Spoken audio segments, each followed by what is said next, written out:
Daughters Without Dads. It's the title of a brand new book out on the market.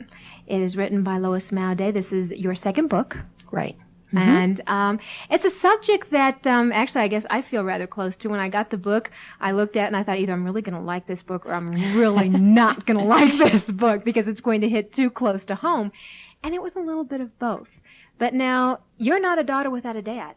Right. So why did you choose to write it? Well, I'm a mother with daughters without a dad. So my two girls were 7 and 10 years old when their father was killed in a hot air balloon accident. So I raised them. They're now 21 and 18 and out of high school and getting married and all grown up. So I did that on my own. So that was part of the reason for writing the book. Is that actually what spurred it? No, actually, this is the way to write a book. I had the publisher call me and say, I'd like you to write a book, and the title of it is Daughters Without Dads. Vic Oliver called. And actually, at first, I didn't think I wanted to do it because I felt like my situation with my girls was unusually good, and I didn't want to package that or put a formula on it because I didn't think that that's how it had happened. But I did think about it, and I agreed to think about it, made a list of people I knew in that situation, and without any referrals had about 97 names, and that really surprised me. Most of those were a result of divorce, but nonetheless, girls within the Christian community being raised without fathers. So that's what made me decide to do it. Is that a shocking statistic? Is it bad that I'm not shocked about that? I guess I'm not that surprised that we have that many people being raised in single-parent families. Well, probably when I started the research about 2 years ago, I just was not aware that there were that many without having to go to referrals, that many within my own circle, which is relatively conservative. My kids were in a Christian school, and I was just surprised at the number on my daughter's volleyball team when she was a junior. Out of 11 girls, 8 of them did not have a father.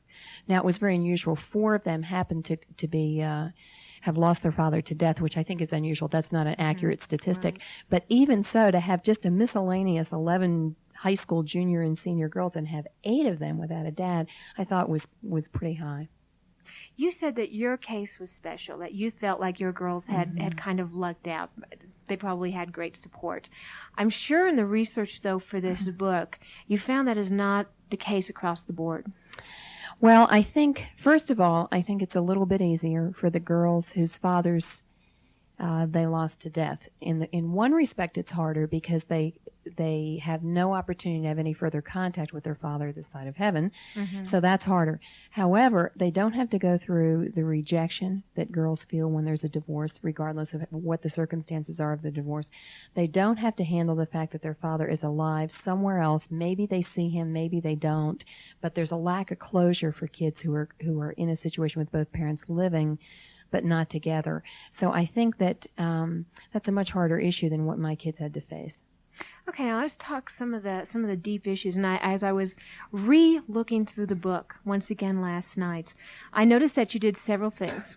First of all, you broke it into several segments, i.e., daughter's divorce, abandonment, I suppose would fit in there, death, and several different areas.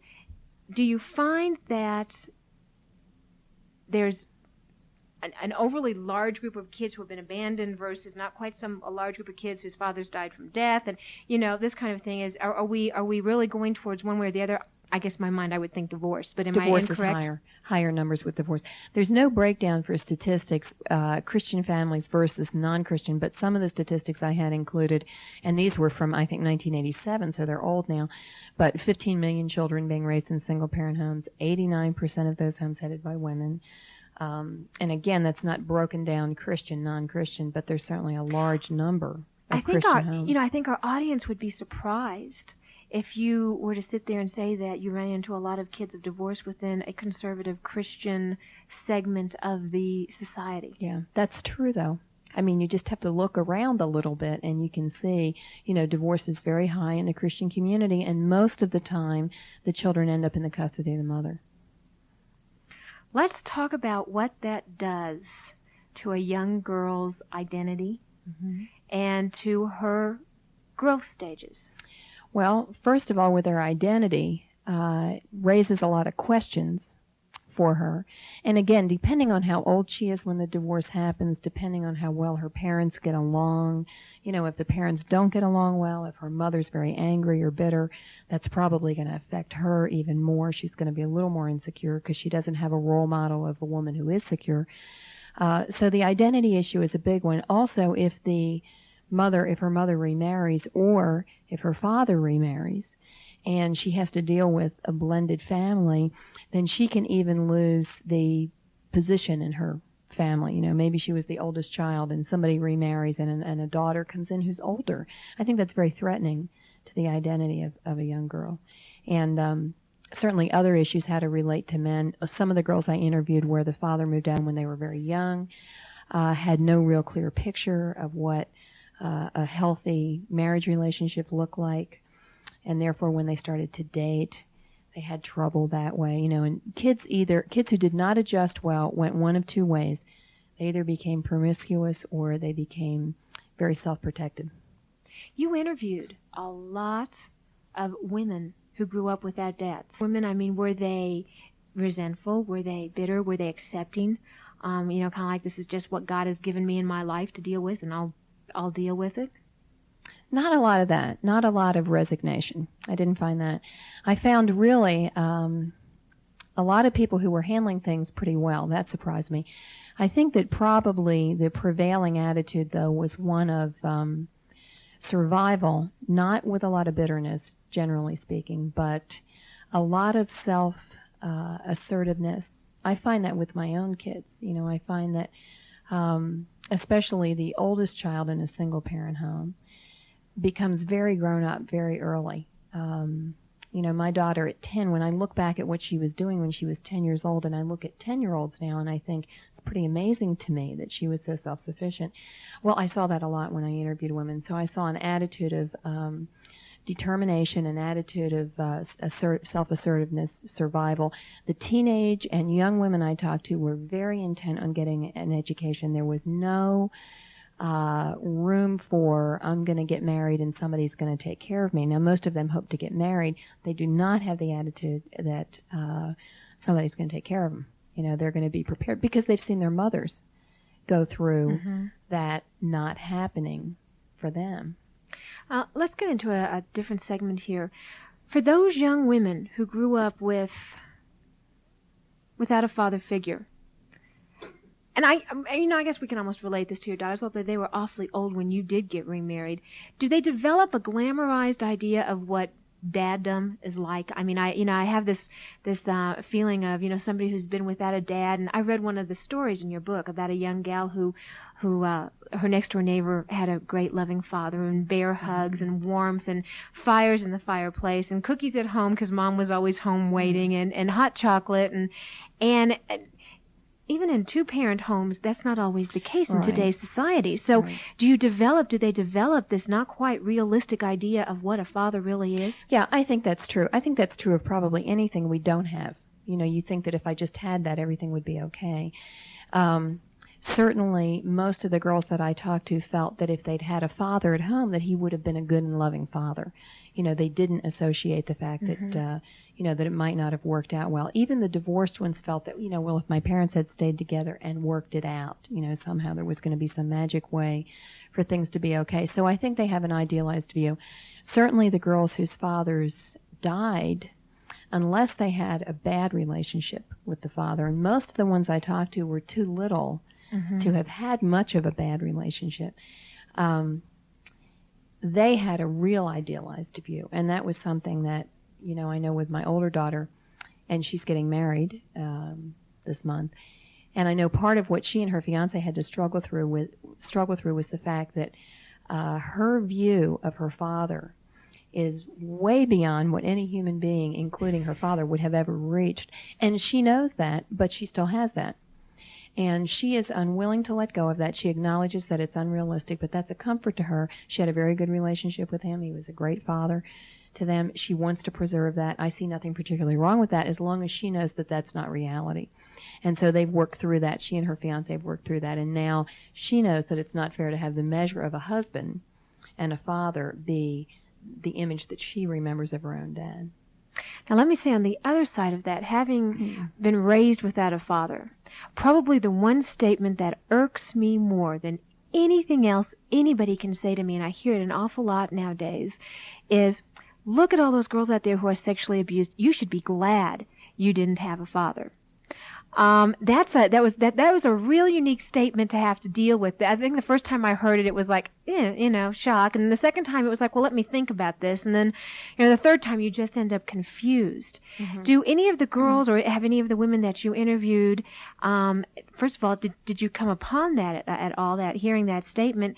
And secondly, how did they deal with that? Did anybody interview, you mean, were they abused? Were any of them abused? Mm-hmm. There was some question on the part of some of the mothers I talked to. There was some question in their minds that perhaps their daughters had been or might have been, and it was not a resolved issue. It's certainly very, very common now. So that's something that we can't deny. I think that probably a lot of people I talked to, that was the case, and they weren't even aware of it. I think as far as the statement, you're lucky you don't have a father, rather than a bad father, is like, somebody saying, I felt good when I didn't have shoes and I saw somebody without feet. Right. But years ago, I had somebody say to me, that whatever your particular pain is as great for you as somebody else's pain is for them. So I don't think that something like a family condition of whether a father's at home or whether he's abusive is comparative. I think that's apples and oranges. I don't think it's good that kids are raised alone. I don't think it's good that kids are abused. So I don't think that's a comparative thing. I think that's what people do to try to find comfort. Well, at least I didn't have this. I think it's healthier to say, I grew up without a father and I need to learn how to live with that, cope with that, compensate for that. Really doesn't have anything to do with whether I was abused or not. It's a different issue. Part of the reason you wrote the book, obviously, was to take a look at how a girl without a father deals with the relationship with God as a father. Right, that was certainly a big part of the issue, and I found that some of the girls I talked to had a problem with that, some did not. I think it's hard for all of us to relate to God, especially in the world we live in. It's very visual, and kids growing up today are very used to very visible, tangible things to identify something, and so it's a challenge to visualize God as Father. I think that what I found, though, was that the girls where the mother had a substantial relationship with the Lord, that's where they were able to get a good picture of what God was like, not from a human role model. And actually, I think that's the way it ought to be. I think we need to go to Scripture to find out what a father's supposed to be like instead of looking at a human man, and saying that's what a father's supposed to be like. We need to do it the other way around. But it's a challenge. I think it's a real challenge for girls to relate to somebody in the role of a father when they don't have one. Did you find that a lot of them did not have as close of a relationship with God because of that barrier? Or did they find other ways to get around it? I really didn't find that. I found that most of them had a fairly good relationship with the Lord, and that surprised me, because I would have expected the opposite. A lot of them talked about going through a stage of anger, where they were angry. I think, though, that most of them had more trouble relating to men than they did to God. Why is that? Because men are around. They're a little more tangible. There's a man in the room. And he's smiling. How do I do this? Well, I think because obviously you're going to relate to human people differently than you're going to relate to God. And they don't have a father in the home, a role model. I mean, I can remember sitting around my kitchen table, and you've been there, Bonnie, when the girls have been talking and my kids have been saying, why did this guy do this? And this guy was a jerk, and none of us knew because none of us had a man around to ask. And it's that kind of thing where I think there's a question, what's normal, what's healthy, what's expected, all of those things in relationships with men. And because they're raised in a home where they're not able to see that, all a mother can do is give her perspective. I don't know why when a guy says, I'll call you, he doesn't. I still don't know the answer to that. But one of the unsolved mysteries of our day. Right. Actually, I was really glad to read the book because I found out there were that many other single women out there who are as confused by men as I am. That was right. A And real the men assure me when I talk to mixed groups, the men just assure me that they don't know why women do what they do either. So I guess it goes both ways.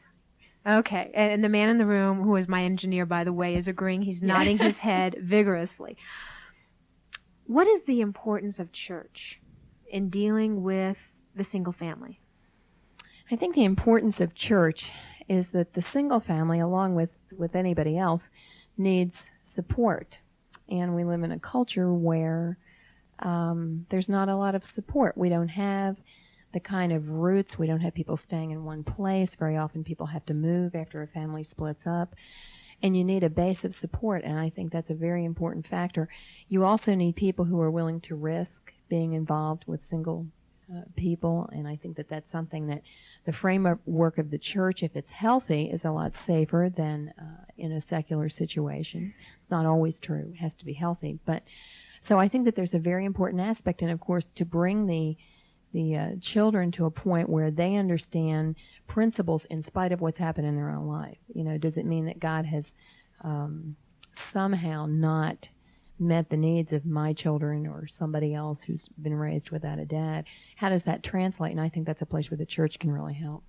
You know, I remember reading, and I forgot what chapter it was in, but you were talking about how even in your own situation, your daughters developed healthy relationships with Christian men within the community, within the framework of your friends. Do you encourage that? Yeah, I do. I think the important thing is that it's family contact. I think that we were very fortunate, and again, I think it's easier if you're a widow. People are much more willing to welcome you into their circle of friends if you're widowed than if you're divorced, and I think that needs to change. But my children had an opportunity to be involved with a lot of families, and so they saw men operating as fathers and husbands in a healthy way, as opposed to just somebody who might come in, somebody that I might date. That's a whole other scenario. They were much more skeptical of people that I went out with than they were of my friends' husbands. And so I think that being involved with nuclear families is a real plus and a very good way to see a role model of how men and women ought to be relating. You mentioned the difference between a widowed and a divorced single family. First of all, the divorce rate within the church is skyrocketing. I mean, I don't even have to read the statistics. I just have to go to church on Sunday morning and look at the pews from pew to pew and find out who is there alone this year or this week that wasn't alone last month, basically. What is that doing to, well, not really. We're talking about daughters without dads, but there are also the sons out there. What's this doing to children? Well, it's creating a tremendous insecurity, and kids are becoming very self-protective, and perhaps with good reason. A lot of the girls that I interviewed, a fear that they expressed if they came from a divorced home, a fear that they expressed was that they would be divorced, that somehow there's some kind of hereditary link there, which I don't think there is, but I do think that there's that's their experience, and so it's something that's maybe mentally in the back of their mind, or an option or something where it might not be so much with a family where the parents remain married. I think that it, not only with the children but the adults, it creates a great insecurity. That's why it's so difficult for families to incorporate single-parent homes, because so many homes are breaking up as a result of people ending up in relationships they shouldn't be in. So it's a problem. There's no easy answer to that. How do we get to the point that we can get the church to accept the divorcee as much as they accept the widower? Well, I think one thing that we need to recognize is that there is the issue of divorce, and when that is finished, there's the issue of that family that remains after the divorce. And that incorporating the children, certainly the children, I mean, even if people have trouble with the remaining spouse, the children are victims in that. And I think that the church is going to have to recognize that even though we don't agree with divorce, that if that's the reality for this family, there's a real need there, and that there's a real function that the church has to play. And so we have to be able to separate the condemnation of divorce, the sinfulness of it, or however you view it, from what are you going to do with this family right now that's in that situation. And I think that ignoring them is fairly typically what happens. And instead of that, we've got to say, okay, what can we do here, in particular for the children? Is it really that we get all caught up in the I hate to say the sin of divorce, the theological question of divorce, or do they just feel uncomfortable? I mean, is it a matter of not feeling like you know how to relate to somebody who's divorced because you're married with a husband and kids? I think it's a little bit of both. I think it's the thing where it hits very close to home. When somebody gets divorced, right? When somebody gets divorced, you think that could happen to me. I don't want to deal with it. Yeah. You turn your head away. I also think that there are very large numbers of very committed Christians who are finding themselves either with close friends or they themselves are in a divorce situation, and they don't know how to handle that. And I think that that's something that, again, is fairly unaddressed. What you do when that becomes a fact and a reality. What do you do when you're not on the preventive end of something, or counseling's over with and a couple splits up? What happens then? And so I think that there is a theological problem, and I do think the other thing is that it makes people very uncomfortable. I know I was 34 when my first husband was killed. I had a lot of support, and then a few weeks after that, nobody wanted to mention it to me. It was very frightening to see somebody healthy, successful, nice family, and his life was over in a matter of moments. People didn't like that. That made them real uncomfortable. If somebody that strong and healthy and all of that, is taken out, boy, that could happen to me. And they don't want to deal with that, basically. No, you don't want to. That's very unpleasant. Do you fault them for it? I mean, no. No, I don't fault them, but I think what we have to do is we just need to recognize that it doesn't mean associating with somebody who's divorced does not mean you're going to get divorced yourself. And certainly associating with children when there's a divorce in the family. I mean, God has not abandoned these people. He has not. The church may have a little bit, but he hasn't. And so there's got to be a way to effectively reach out to him, and we need to find that. We talked earlier, and I'd like to go back to it just a bit about what happens to girls who lose their father, be it through divorce, disappearance, which is my all-time favorite because that's what happened in our family, or through death. And you said that you found they reacted two ways. Either they became very self-protective or they became promiscuous. Even within the Christian realm, you found this? No, I found some that had a healthy reaction. It's if they didn't have the healthy reaction, which means, and by a healthy reaction, I think that the mother, a lot of it was based on the mother, depending on the age of the child, but where the mother was able to somehow raise her children without a tremendous amount of bitterness. She was able to somehow have a worthwhile life, though she had been dealt or God had allowed something difficult to happen in her life. When that was there, very often the kids adjusted okay. I mean, they still had a loss. They knew they had a loss to deal with, but they adjusted. When that didn't happen, and when there wasn't any kind of healthy outlet, or maybe they grew up in a home where they felt that they couldn't be angry at God, or they couldn't express themselves, something like that, then very often those emotions get worked out in a negative way. How extensive is the "I'll never depend on a man again" mood that comes from this situation, and how damaging? Well, I think it's fairly extensive, and I think that more prevalent in the home where there's been a divorce again, because somebody has chosen to leave. And I think that the girls whose fathers were killed, I think their caution is just that they know what it feels like to experience loss, so they're more cautious about accepting people in, being attached to somebody. And I think that's a very normal self-protective thing to do. They just have to learn a little bit more to be trusting than somebody who has a parent there or has a father there. The women that I interviewed who were bitter, again, were ones where they had real unresolved issues. Maybe they were still trying to get the acceptance of a father who was gone. I mean, he could even be dead, and they were still trying to do something to gain acceptance from men, and they couldn't do that, so they just were going to throw in the towel altogether. Is there a healthy aspect, though, to this philosophy? We do live in a society that changes every 60 seconds, just about, and it never hurts to know how to take care of yourself. Yeah, I think there's an element of a healthy attitude there. I certainly am not meeting any girls. Now I have a daughter who's going to be a senior in college and one who's going to be a freshman. So I know a lot of girls in that age group, and I'm not meeting any today who are saying, I just want to get married and have kids.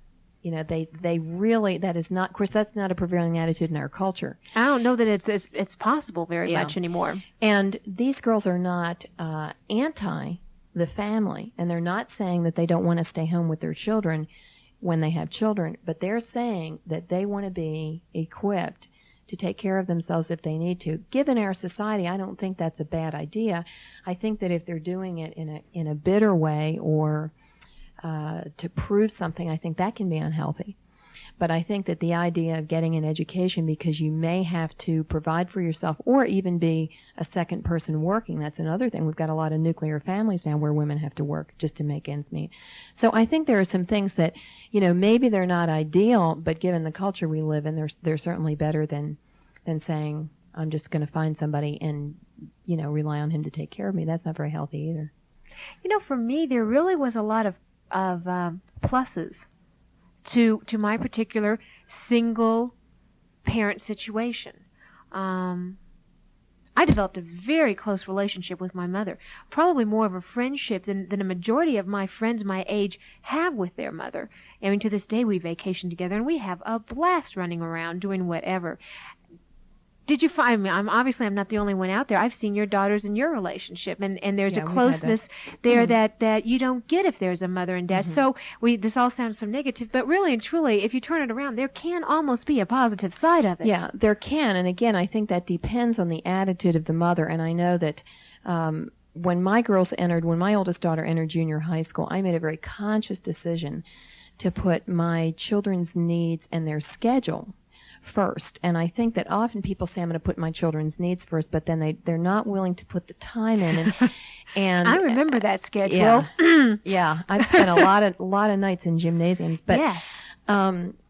You know, I had people say to me, you'll never get remarried. And it's fortunate now I'm remarried, so I can say this. But, you know, they say you spend all your time at the girls' games and so forth. My attitude was that if their father had been alive, we would have been there together. That would have just been the thing we would have chosen to do. This is the end of Side 1. Please turn the cassette over at this point for the continuation of the message on Side 2. Why should they be denied somebody being there, supporting them, because they had one parent? It made me feel like I needed to be there even more. Plus, it was not a sacrifice. It was something I enjoyed. My youngest daughter just graduated from high school. That heavy time commitment for me is over. And in my opinion, it was really, really worth it. Now, what I think is a shame is for the single parents who have a work schedule. I know single moms who have to work 2 and 3 jobs. To make ends meet, and they can't be there, and I think that's tragic, and that's something where I really don't know what the church can do, but I think we need to somehow help people where there's a tremendous financial burden, and a lot of women who end up being single parents don't have the education. It was not that necessary when I was growing up. I mean, it was much more popular, even culturally, to get married and have children. Mm-hmm. You know, you didn't have to have a degree to go back. So here you have women going back in the workforce, and they're not earning enough money even with one job, so they take 2, and they can't be with their kids. So that's a challenge. But I agree with you. I think you can turn some negatives into positives with a good relationship with a single parent. You know, I keep carrying it, and we keep going back to the mom. And while this book may be called Daughters Without Dads, there's a real heavy focus, even in the book, on mom. Yeah, well, I think that's because the high percentage of children who end up with their mothers. So the mother is the caretaker. You know, in a large percentage of the cases, the mother's the caretaker, not the father. So again, you're dealing with what's a reality. Sure. The reality is that the mother's there. The other thing is that in that scenario, the mother is the only remaining role model, security person, adult in the home. So a lot of responsibility falls on her. Well, what about mom? What can we do for mom? I mean, moms have got to, if we're going to become a society of single-parent families dominated by a mother role figure, there must be some way that we can support mom through the church, that we can support mom and her kids, that we can give her that extra added boost that she needs. Because I think it would get, even though I view it from the daughter angle, even looking at my mother, I've been around enough people like you when I was older who were single parents. It's tiring. Yeah, it is. It's very It's exhausting. a real and draining situation, especially with discipline and finances and budgeting and all that good fun stuff. Yeah. I don't really know. If I knew the answer to that, I could write another book that would be a really good seller. But one thing that I do know that we can do is to be more aware of the problem, and that's part of the reason why I wrote the book. I think that the church needs to address, just to even mention, if a sermon, for instance, we were in church on Mother's Day, and there was a sermon, about motherhood, and our pastor, very appropriately, I thought, addressed some of the women in the audience who had either lost their mothers or some who were not married or were not mothers, and he included, he didn't make a big deal about it or spend a lot of time on it, but he included those women in the audience who weren't in that category. I think the same thing holds true when we talk about the family, when from the pulpit or a Sunday school class or teaching or wherever, when we talk about the family, that we recognize that though God's ideal may be one thing, there are people who live in another situation. And what are some of the things that they face, or what are some of the things we can do to help? I really don't know. I know some churches have gone to programs where they have kids come after school so they don't have to go home to an empty home. I certainly think child care with young children is a very big issue. What are you going to do? Most women are going to work till 5 o'clock. School gets out at 2:30. I think churches can do something with regard to daycare without saying that they're endorsing daycare as the best thing for the children.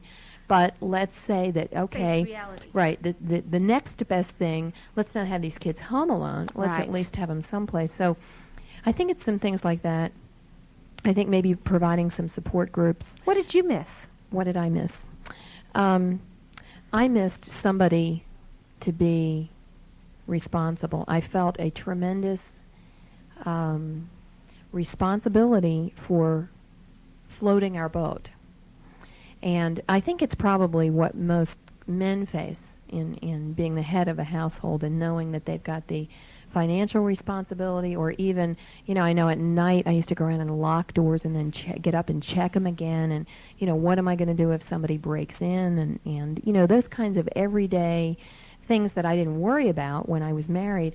I thought about, when I'm on vacation, who's going to be with my kids? Even when I'm not on vacation, I'm out at a meeting. This was when they were younger. Mm-hmm. I'm at a meeting. I'm never at a meeting when their other parent is with them. I wasn't. There was always a babysitter. Mm-hmm. So I always felt that sense of responsibility that when you have two parents, when my husband was alive and I'd go out and he was with the kids, I didn't worry about him at all. So the sense of that overwhelming sense of responsibility was one of the harder things to deal with. The other thing was a sense of not being normal, which I think that single parents and many other people face. And that's a real statement from you, because you really were in a pretty close-knit, tight Christian community. Yeah, I was. But we live in a couple society. That's true. And I mean, even in the secular world, it's coupled. Not always married couples, not always of the opposite sex, right. But it's still a coupled society. And I remember, and I'm very extroverted, but I don't like to walk into a room alone. And I thought, if I don't like to walk into a room alone, what's it like for somebody who's kind of shy and they walk into rooms alone? And the issues like that are very hard. You don't feel like you're the normal status quo person. You're somehow a little bit different because you are. Was it hard being the spiritual head? Sometimes, not too bad. I think that my husband set such a good foundation with my kids that wasn't too bad. It wasn't hard with my children. It was a little hard as far as where I fit in the church. And how about, was it hard with yourself? I've always seen couples and heard couples where, the husband and the wife kind of back each other up, and we all go through deserts. We all go through low times. And when you're alone, you're alone. Yeah, I I really had so much support that I can't say that it was too bad for me. From a spiritual standpoint, that was probably the most positive. A lot of the people I talked to, though, and again, with divorce, you have an awful lot of guilt. Yeah. And you have an awful, whether it's deserved or not, you have it. And so those women have to deal with guilt from that standpoint.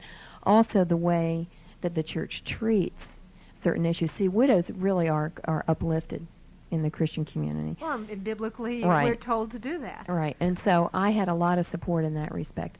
A lot of the divorced women I talked to found that they felt like they were harlots when in reality perhaps they had even been abandoned. And so that was a real struggle. And I think that is something that's very, very difficult in a church, in a Christian community where very typically a male is at the head of the household or at the head of the church or the church group or the Sunday school class or whatever.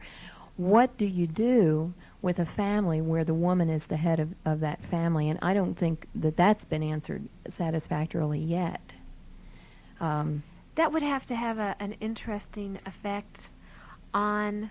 It was different in my situation. I was not raised in a Christian church-going kind of family. I went to church as I was growing up, but it was not the same situation as in a Protestant church where there's Sunday school and there's Bible study and there's all this stuff. And it is so obvious that there is a male head to everything that happens.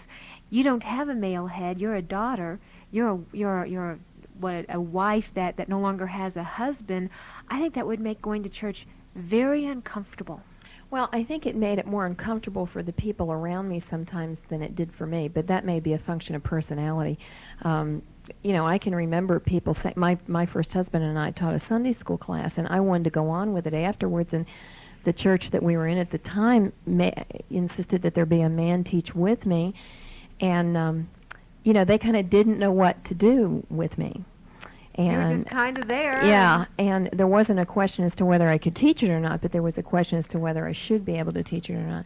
And I just, I appreciate the fact that was 10 years ago, too. There have been some changes now. There are a lot of churches now. I'm in a church right now where women are able to take a real role in leadership, and, of course, that remains a huge doctrinal issue. I think with regard to that, though, again, kids coming up are saying, girls coming up are saying, they're not buying the only men in leadership. They really are not. And that's girls in homes where the father's there. Young women coming up simply are not seeing that lived out. So that's another book. I was going to say, there's your... I'm not going to write that one. There's your third book. Oh, come on, Lois. What about the challenge? Not going to get into that, right? No. You also touched on what happens when all of a sudden daughter without dad gets a dad. Mom gets remarried and stepdad comes in the house, and what did you find? And you even went through this yourself. Yeah. Now, my girls, again, were older enough that we decided when Steve and I got married, we got married last June, so we've been married just over a year. And from the beginning, we decided that I would remain the parent. And really, my kids, even at that stage, were too old to discipline. Yeah. They are, certainly able to be advised. And my daughter, who was a senior in high school, had rules to follow. But, we agreed that to insert a new person at their ages would not be a good idea. And that's worked pretty well, really been okay. When they're younger, you have to address that. And I just think it's providential that God didn't have me get remarried sooner, because that's one area where it would be very, very hard, to hand over the authority to somebody who doesn't have the history with the kids, and I do think that mothers tend to be real protective of kids who have gone through the pain of a divorce or a death. They really don't want them to suffer, and to suffer when it's somebody who maybe disciplines in a way that you don't discipline would be really, really tough. So I passed that one. I got by that because they were older when I remarried. But I think that's something where the adults involved have really got to work that out before the marriage, even if that means they have to wait a little longer to work it out, because the kids will test it. And if the parents aren't resolved and really sure and not communicating to the kids their real concern for the well-being of the children in that, they can have some real problems, because the kids are going to feel insecure with a second marriage. They're going to test that. Did you find when you were doing the interviewing that most of the women in the book who had families that got remarried, were able to deal with that in a positive way, or were there some feelings of ambivalence, or were there some just outright anger? Well, it was a pretty mixed bag, and again, a lot of it depended on the willingness of both adults in the situation to compromise, the willingness of a man coming in, to not be threatened by maybe the mother wanting to, to hang on to some of the things that she did as a parent. You also have an added challenge if there's a remarriage and he has children by another marriage who have been disciplined in another way, and that's a very different thing to handle. I had a friendship one time with a man who had a young daughter who was allowed to talk back. My kids were never allowed to talk back, just something I never allowed them to do. So when they were older, they didn't do it. I've had people say to me, what do you do with your teenager when she talks back to you? They never did, because when they were little, they weren't allowed to do that. Well, then this little girl came into our circle, and she was allowed to talk back. And I remember my girls at 15 and 16 and so on looking at me going, what's going to happen to her? I mean, they were just floored that she was allowed to talk that way. That would have been a problem. Yeah. If we had gotten married, and of course that happens all the time. People get married and they have very different disciplinary skills. Even if you only have the children, the other children from the other marriage on a weekend, people It's think, still well, I can difficult. handle anything on a weekend.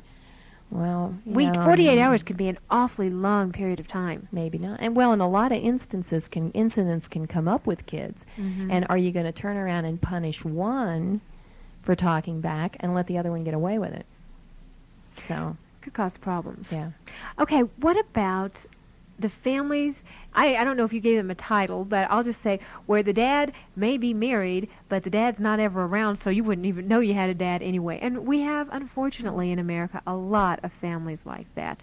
I like to call them fractured families because they're really, they're not split. They're just not quite whole. Right. That's a very difficult issue, and it was very hard to find people to interview because a father who is physically present in the home doesn't want to be told that he's not there. And it's an emotional distancing, really. Sometimes it shows up in workaholism and other things. And I think that the problem there is because it's usually unaddressed or unacknowledged, or it's in Christian circles very often, I'm doing this ministry. And I think part of the challenge there is that kids can get a bit of a tainted view about wanting to do ministry-related things that can affect their view of God. Who is this God who my father goes off and serves and is never around to be a father to me? And so I think that's something that Christian parents, Christian families really have to look at how that's going to work out. And often what I've seen is that when kids are little and can travel with parents or something like that, a style is set up. But then when the kids start going to school and they want to be in one place and dad's gone all the time, that's a real problem. And again, that's one I'm not sure of the answer. I think you do have to have really quality time, but I also think that quantity time counts. I think it counts with kids if dad is there for your birthday, if he's there on holidays, if he's there for a big game, those things. I think those are real issues. So I think we're kidding ourselves if we think, well, the kids are okay because they're with mom. Did you come to a conclusion after all of these interviews and all of this writing? Basically, is the world falling apart? Are we going to make it? Are we raising a generation of women who aren't going to be able to deal with men and with God and with various things? It can't be. Well, that's another hour and a half answer, but it can't be as bad as all of that. Well, but what was the conclusion? Okay, first of all, the world is falling apart. I believe the world is falling apart. The other thing is that I think that until the Lord comes back, to get a little theological, that we will survive, and there are ways to survive, and there are ways to do very well. I do not believe in gritting your teeth and going on and grinning and bearing it. Right. I don't believe that. I think that far more is available. I think it's available to the single parent. I think it's available to the child who's gone through a horrible divorce. I think that God is available. I think we're missing a lot of His power. How? Why?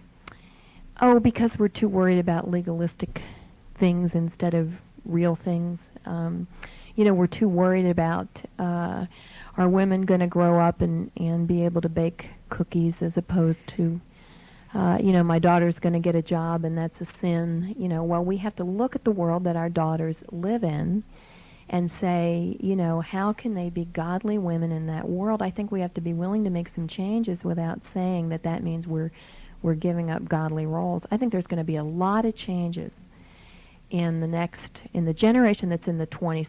The conservative Christian kids that I see who are in their early 20s think very differently than their parents' generation. Maybe we should forewarn the people out there listening. How do they think? They're not as, they don't view their Christianity as a list of things they should not do. Most of the kids that I know who go to, and these kids go to Christian schools, and they come from very godly families, and I think a lot of the kids are very godly kids. They listen to music, they dance. When they get to college, they are exposed to and they test out alcohol. They do what other kids who are not from conservative Christian families do. And frankly, I think most of their parents did too, and they we just don't want to tell them. Yeah, but I think that we just need to be a little more open to what our society's like and a little more helpful instead of saying don't.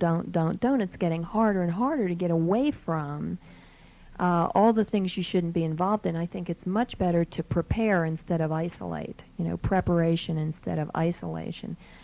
Why is this movie bad? Why do I wish you wouldn't go to that concert? When my daughter's in school in Southern California. I mean, what could she not be exposed to? My attitude with her is I'd really like to know what you're doing, and, I'm going to let you know how I feel about that, but I'm not going to prohibit you. I hear parents of 18, 19, and 20-year-olds telling them what they can and cannot do, and then the kids do whatever they want to. They don't tell the parents. There's a big gap there in communication. Mm-hmm.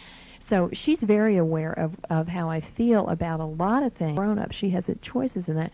Now, I think things that are really important, I think she's entering into a very good marriage.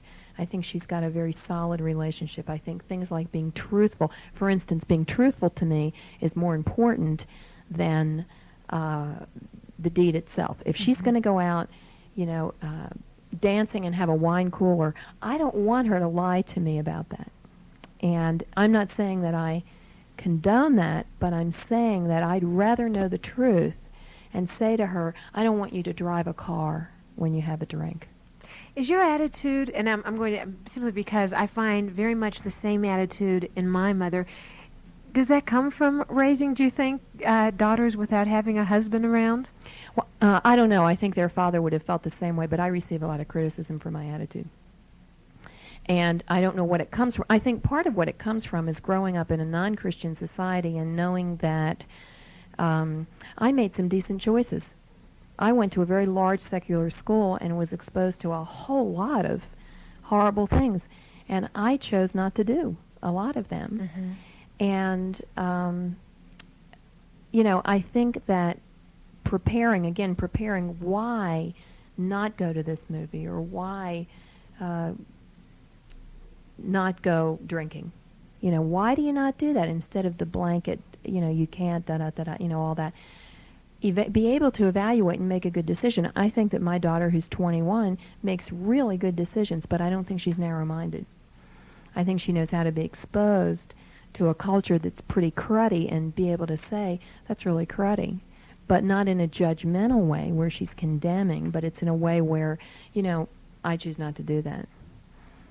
Is this maybe that one more positive aspect of single parenting? I mean, really and truly now, single parenting, you're almost forced to let them grow up a little quicker than if there are two of you. Yeah, I would agree with that. You really have not a whole lot of choice because they're going to spend an awful lot of alone time. Regardless of whether you have to work or not, they're still going to spend an awful lot of alone time. So do you think that this is another positive aspect? I mean, obviously your daughters grew up fast. I think it can be, and again, I think it's very important that they know the value system of the mother. My kids really know what's important to me. And they know that where, for instance, the lying, my daughter, the kids at her school, they'll get together for a weekend and they'll go to Las Vegas. And, they'll get 8 girls in a room and, and have a weekend. Now, she'll tell me, and I'll say to her, this is the way I'd like you to do this. I'd like you to be very careful. I'd like you to, if you're drinking a Coke or something else, I hope it's a Coke, and you walk away from the table, when you come back, I don't want you to drink that drink. Yeah. Because somebody might have put something in it. Other kids don't tell their parents, and therefore, the parents don't ever know they went. So in my opinion, they don't even get the value of any good input. So that added extra wisdom is available from you because of the open communication between you and your daughters. Right. Now, here's a tricky question, and I really don't even know the answer to it. Do you think communication is more open in a single-parent family than when there's a mother and a father and it's kind of them against us? Well, I think there's a little more accessibility to the single parent because, for instance, my kids grew up taking me to movies with them. Right. Things like that. So I saw the movies they were seeing that the other parents didn't know they were even going to. Right. I was there with them. So I think there's a little bit more of that. I think that's a plus. Again, I think it depends on the relationship of the parents. I think if you have a very legalistic dad, there's not going to be much that the mom can do, not too much to do to be able to let them have a little more freedom. I do think the single parent, though, is a little bit more accessible. The book, when I read through the whole thing, and there was a lot of spirituality in the book, and there was a lot of, what do you do with your relationship with God, and how do you deal with this, and how do you deal with the anger, and how do you deal with why did God choose to do this to me, kind of feelings. And can you sum it all up for us? I know there's another answer this hour-and-a-half question, Lois, and please do it in 2 minutes. And I know it's not easy, but there really is a bottom line to it. I read it in your book, so I know it's there. So I know I can ask this question. Okay. Well, one thing that I think is a bottom line is that either you believe that God is God or you do not. And I believe that God could have chosen to allow my children's father to live a very long and healthy life, and he did not. I don't know why. There were a lot of people who ended up accepting the Lord as a result of my first husband's death. I believe that God could have saved them another way because he's God. Now, I'm glad he chose to use that. That's very fulfilling. But I think you really do have to believe that God is sovereign even in the midst of something like a divorce, a very painful rejection. Why would God allow my marriage to break up? I don't know. Now, again, there's a difference between allowing. I think God allows things. God allows sin to be operative in the world. So I'm not saying that God, is causing the sin, but I'm saying that he allows people choices, and sometimes the choices result in that. But I think you also have to believe that regardless of your situation, that it is not beyond restoration. Now, a marriage may be beyond restoration, but your life isn't, and that God can be operative. You can have a full life, not without pain, but certainly much better than just barely getting by. And the thing you have to do is you really do have to pursue God. It gets back to kind of basics and, are you going to pursue God or are you going to just walk away and live in the world? There are probably people who have just spent the last almost 60 minutes listening to this interview and are sitting there saying, I can't believe they wrote a book about this. So there are people out there being raised without dads. So what's the big deal? I think that people who are raised without a father have a certain amount of losses in their life. And I think that people around them need to be aware of what those losses are because it causes the people who have it to operate a little differently sometimes than maybe somebody else. It causes them perhaps to be a little more independent or maybe more dependent. But I think it's important. I think we're called to love each other. I think we're called to understand each other.